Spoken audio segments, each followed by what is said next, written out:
You won't believe how magical the city of Khiva is. Located in Uzbekistan, this oasis along the ancient Silk Road is a treasure trove of history, culture and stunning architecture. From the towering walls of the Ark of Khiva to the intricate tilework of Kalta Minor Minaret, Khiva is really a feast for the eyes and for the soul. So come along with me as I explore this enchanting city and discover the secrets from its past. This will be a journey back in time that I promise you won't forget. It's so quiet here at the moment. It's about 9 AM and there's not that many people about. Make sure you subscribe to the channel and smash that notification bell. Let's dive into Khiva. So, as I mentioned before, Khiva is an ancient city that is located in modern-day Uzbekistan. It is one of the most well-preserved examples of a traditional Islamic city today. And it was declared a UNESCO World Heritage Site in 1990. This city was a major hub on the Silk Road and served as a centre for trade and commerce for centuries. The history of Khiva dates back more than 2,500 years. And the city has been an important centre for culture and learning throughout the past.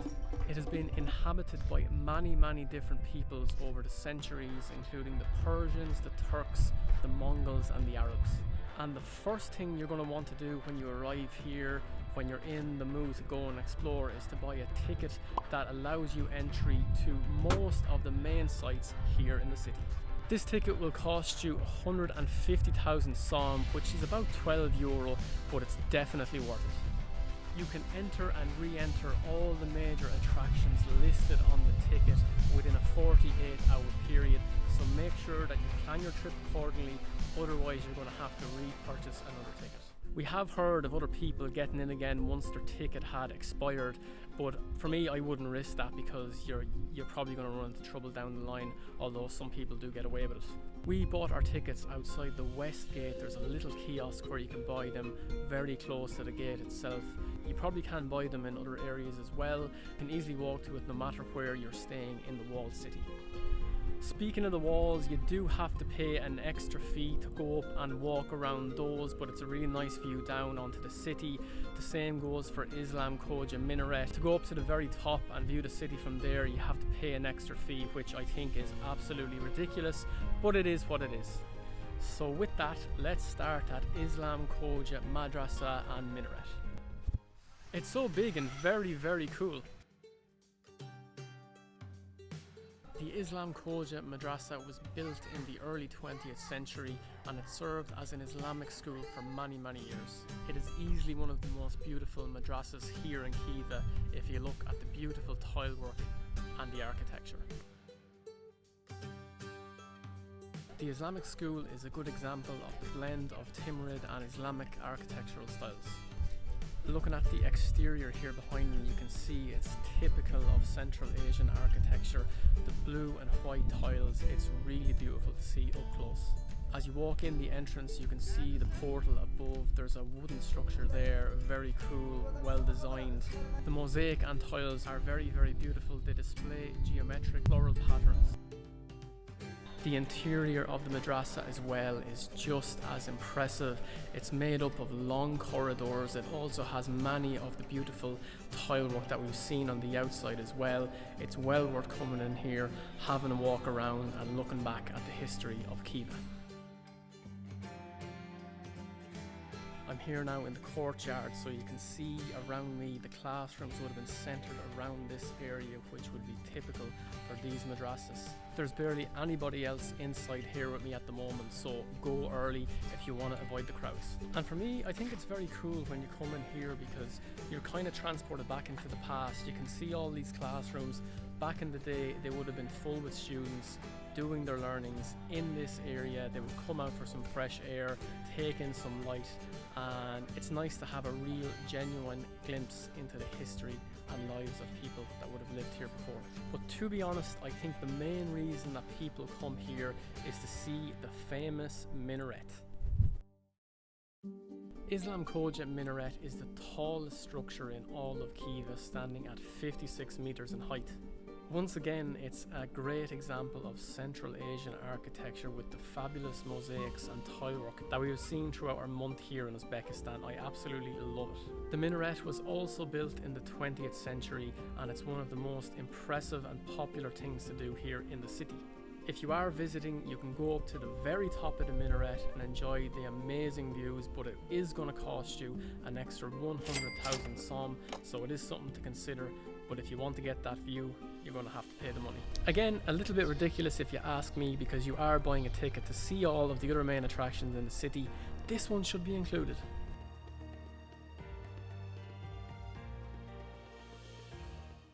Next up is Juma Mosque here behind me. It was built at the end of the 18th century, and it was built on a previous structure which existed there before. Juma Mosque is an original building that does not have any galleries or yards, but it does have an entrance on each of the 4 sides. On the northern facade there is another minaret which is 52 meters high, and it faces down onto the main street here in Khiva.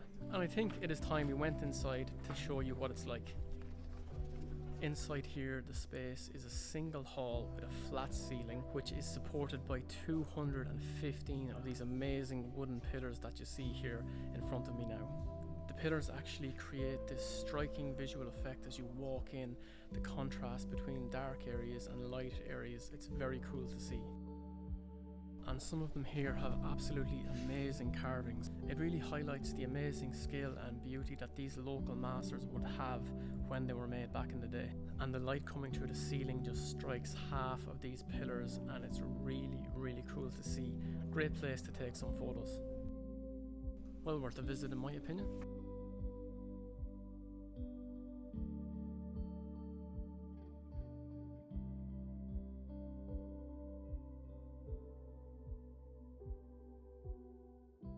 The next thing we're going to see is Kalta Minaret.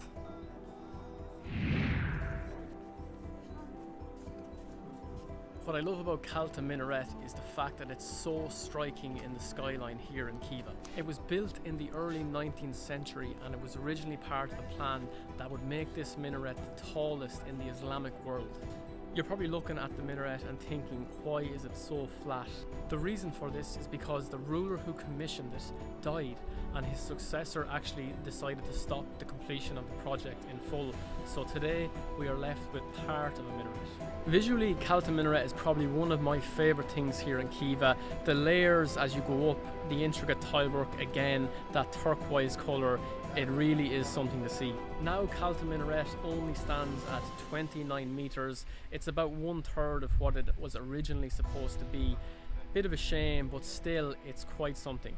This attraction is probably the most famous in Khiva, and it brings people from all over the world to this city to have a look at it in person. You can also get your picture taken with these two jolly guys. They look happy. There also seems to be a staircase above my head that you can walk into the minaret. We haven't done it. I don't know if you can actually do it, to be honest, so something to look into if you are coming here as well.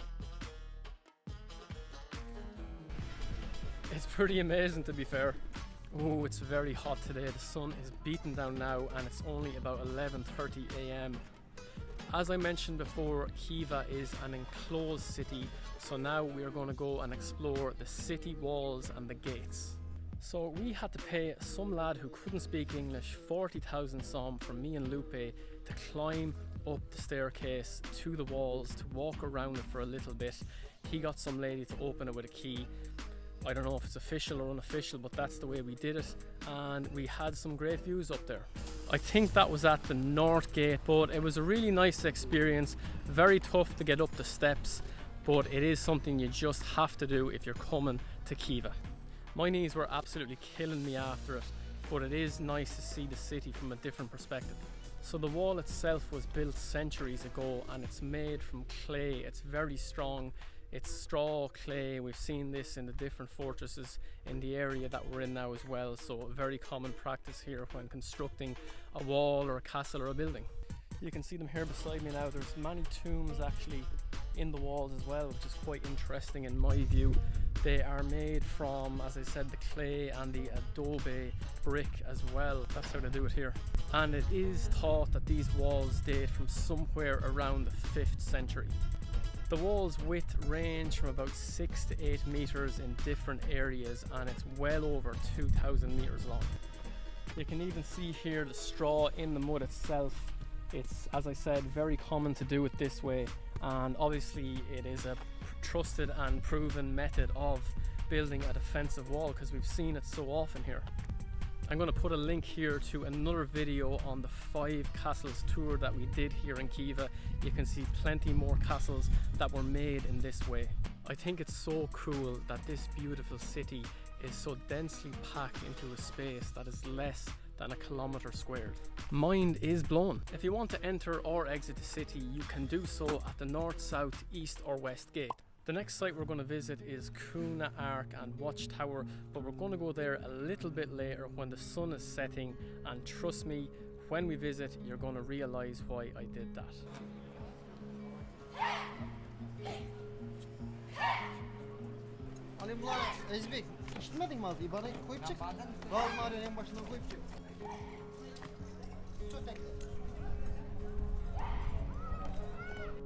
So obviously Khiva is a very historical place with a very interesting past, and I love learning about new places, especially the places where we go on this trip.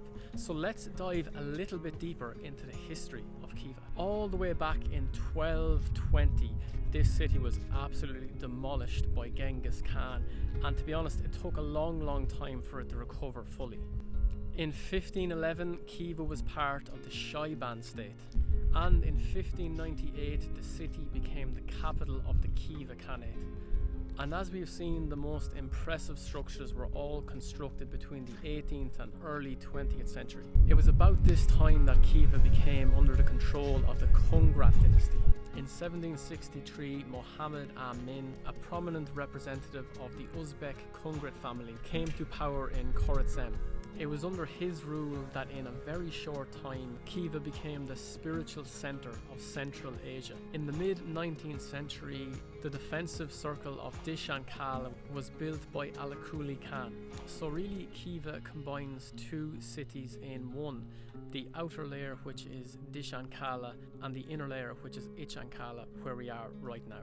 And it wasn't until 1873 when Khiva was captured by Russian soldiers, and luckily all monuments were actually preserved. And really, when you put all this together, it's no surprise that Khiva is a World Heritage UNESCO city. But the city's golden age really started in about the 16th century when the city became the capital of the Khanate of Khiva. It was during this time that the city really flourished as a centre of architecture, culture and trade in the region. It was in this period that the Khans of Khiva commissioned many of the stunning buildings and the walls to be built, which we can see today. It is said that these walls are actually some of the best preserved medieval walls in all of Central Asia. The Ark of Khiva was also built in this time. Khiva then became famous for its wealth and luxury, and it attracted many scholars from all over Central Asia to come and learn in the madrassahs here. Obviously, we've already visited the Juma Mosque, the Friday Mosque, and it's still one of the most important mosques in the city, and it's still active today. The pillars in the mosque actually date back all the way to the 10th century when they were expertly crafted. They were taken from the Khwarezmian capital of Kath. Now let's jump back to the Russian influence here in the region.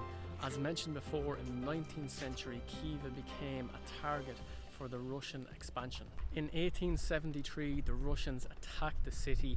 There was a long and brutal siege, but they eventually captured it. The Khanate of Khiva was eventually dissolved, and naturally it became part of the Russian Empire. This was part of a grander attack on Central Asia by the Russians, which actually started 10 years earlier in the 1860s. So this attack on Khiva definitely wasn't the first Russian attack on Central Asia. Kazakhs led by Ataman Makai led raids on Khiva in the early 17th century. When the Khan of Khiva wasn't present, they burst into Urgenk. They took many people, destroyed the city, took what they wanted, and they took as many people as they could, which would likely become slaves. Ara Muhammad was the Khan at the time, and when he did return, he caught the Cossacks red-handed and he annihilated them on the spot. It did not end well for the Cossacks.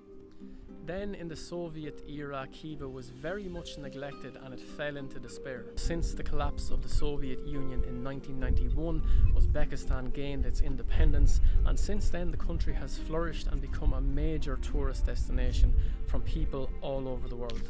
And obviously, like I'm doing here today, I'm taking people around virtually. We have loved this city. It's very far from Tashkent, the capital. It takes days on a train to get here, but it's well worth going this far. To be honest, not many tourists do, but I would highly recommend it. To be visiting one of the most famous cities along the historical ancient Silk Route, it gives me goosebumps. It's absolutely unbelievable. This is what I've wanted for such a long time, and to finally come here and experience this city has been an absolute joy.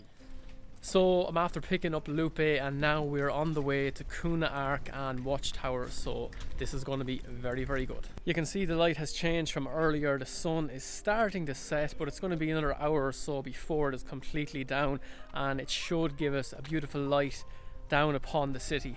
So Kuhna Ark here behind me is a massive fortress that served as the royal residence for the Khans of Khiva.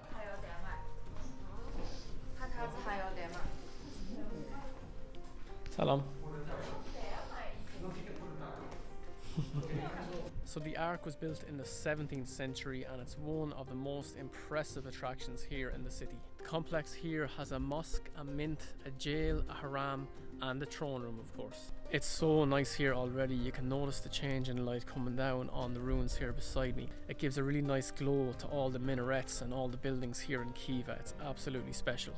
The Khans of Khiva actually ruled Khorasan between 1686 and 1920, so it's a vast period of time that they were in power here. I believe as well that this fortress was actually built on a previous site as well, which dated back to somewhere around the 5th or 6th century. But to be honest, the real reason most people come to the Ark is because of the tower here. It's where the best views of the entire city are. You can see all the main attractions from up here, the minaret, the mosque, you name it, it's a terrific view. The watchtower was actually constructed in the 19th century and it was basically to keep an eye out over the whole city. You can see far and wide from up there and it really was a perfect vantage point to check out for any oncoming enemies. You can literally see for miles around from up there and it's an astonishing view. I think it's about time that we went into the museum here. It's very educational. You can learn all about Khorasan history. It's a big thing here in this part of the world. It says here that Khorasan is the motherland of Zoroastrianism, which is one of the most ancient religions in the entire world, and I suggest you do have a look up that as well because it's a very interesting history. Of course, Amir Timur included Khorasan in his state as well. He was one of the most renowned leaders in Uzbekistan's history. This museum is really, really good. It also covers the invasion by Genghis Khan on Khorasan as well. It was a big part of the history here and it was a very influential time. Look at this armor as well. It's so old and I really can't see how it would protect you much from a sword or an axe or one of the weapons that would have been used at the time. Here we are covering Khorasan in the Neolithic period, so we are going very, very deep.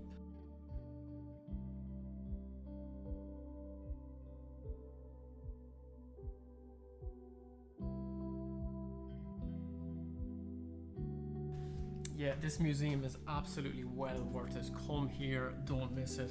Allocate some time, not just to the Ark and the fortress itself.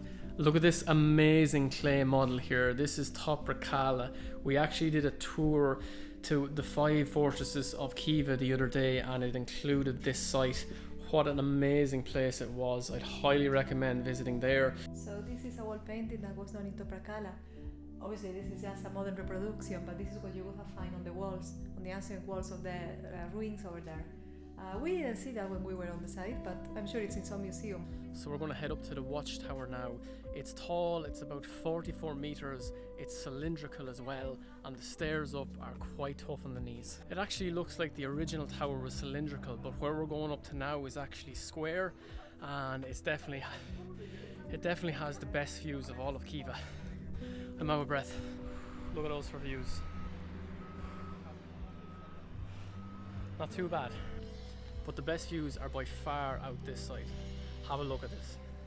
Again, like the walls of the city, it's made with the baked brick and the spire coming up the stairs, and the staircase itself is cylindrical.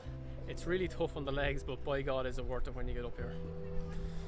Look at this amazing shot of the walls from the top all the way along to one of the corners of the ancient town. The tower was also used to announce the arrival of important guests and celebrities at the time, which is very interesting. This is by far my favourite view of Khiva. Unbelievable. You can pretty much see the entire walls around this ancient city from up here, and it's unbelievable how small this city actually is. As I said before, it covers about 1 kilometre squared, but the views are just stunning up here. And definitely, like I said before, the best time to come is for sunset without question. It can get quite busy up here, so I would suggest you come up here maybe 6:30 or 7, just a little bit before the sunset, so you can get the best view of the city and appreciate the light on the intricate designs. It's very interesting standing up here looking down on the city. It kind of gives you a glimpse into what it would have been like if you were a ruler or a Khan of Khiva, looking down on the people you would look after, or I suppose exploit maybe is a better word to use, but nonetheless it's still an interesting feeling and a great sight.